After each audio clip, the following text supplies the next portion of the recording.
now you are 13 years old. You are a teenager and you're as good as gold.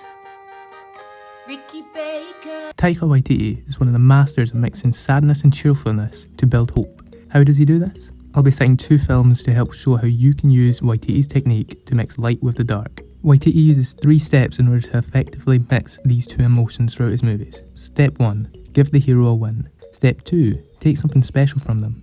And step 3. Achieve an even bigger win, which makes their life better than it was before. This is actually something that happens multiple times in each of our lives. We just don't really think about it. It's also worth noting that this technique is used in other genres of movies. However, Taika Waititi is one of the most effective at using it to also thread in comedy and importantly create hope through his movies by contrasting the dark with the light, which is why his movies explore these themes yet are still so enjoyable. So let's use our 2 test subjects to test this rule. Firstly, we'll look at Hunt for the Wilderpeople. So first, give the hero a win.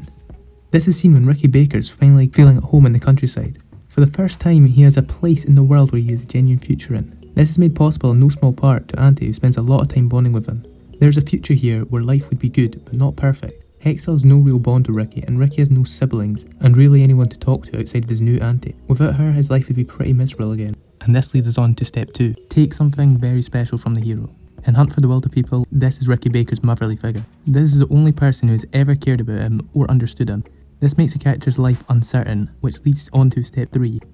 At first, Ricky runs into the forest in an attempt to find some sort of new life for himself, not really thinking about it. But after Heck finds him, they go on an adventure which is not only bonds them with Heck, but also leads him to find a new family. Thus, he's better off now than he was in step 1. He's overcome a monumental barrier in his way to achieve a better life than before. The other movie we'll use to test this is Jojo Rabbit. In Jojo Rabbit, Jojo manages to deceive the Gestapo with Elsa posing as his sister to avoid Elsa being arrested along with Jojo's mother for helping her. This is through the generosity of Sam Rockwell's character. However, though this is extremely significant in their lives, it is a very small moment in the grand scheme of things. World War II is still going on, Jojo's still under the indoctrination of Nazi beliefs, and Elsa still needs to live in exile. This leads us on to step 2, where Rosie is killed. She is the only motherly figure in Jojo's life. Rosie was the only person apart from Elsa who challenged the Nazi values being distilled in Jojo and tried to teach him what is right and what is wrong. And this leads us to step 3. Jojo turns his anger towards Elsa as he blames her, but eventually comes to grips with the fact that Nazis and his imaginary friend Hitler are the real enemies. He stops idolising him after this. And of course, the Nazis are defeated. Sam Rockwell gets killed, which is actually really sad, and Elsa is free.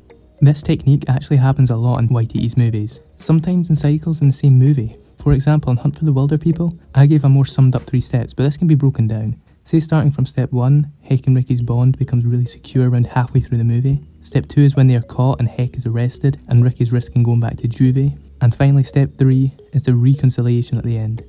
Once again, it's worth stressing this isn't a new storytelling concept, but Waititi uses it to ingrain humour and hope into his movies without upsetting the balance of the film. The most important step is that second step, when something important is taken from the hero. It's the darkest step in the movie, right? But Waititi knows storytelling and filters humour in because we as the audience are not expecting it. Take the funeral scene in Hunt for the Wilderpeople for instance. We've just found out that tragically Auntie has suddenly died. Does Waititi show us some boring funeral telling us what an amazing person she was? And through the first door. Oh, it's easy to get through that door, and on the other side, waiting for you, are all the nummiest treats you can imagine. Fanta, Doritos, LMP, burger rings, Coke Zero. But you know what? There's also another door. Not the burger ring door, not the Fanta door. Another door that's harder to get through.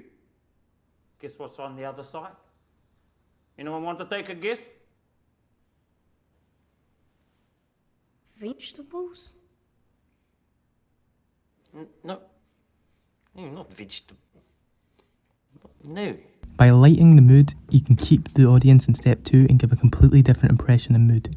It's not a sad feel to the movie, it is a hopeful one. Other movies making a hero, especially a child, take such a loss would have had a completely different atmosphere. It would be grim and despairing, but through the 3-step structure, Waititi distills hope, which means he has more freedom to joke away.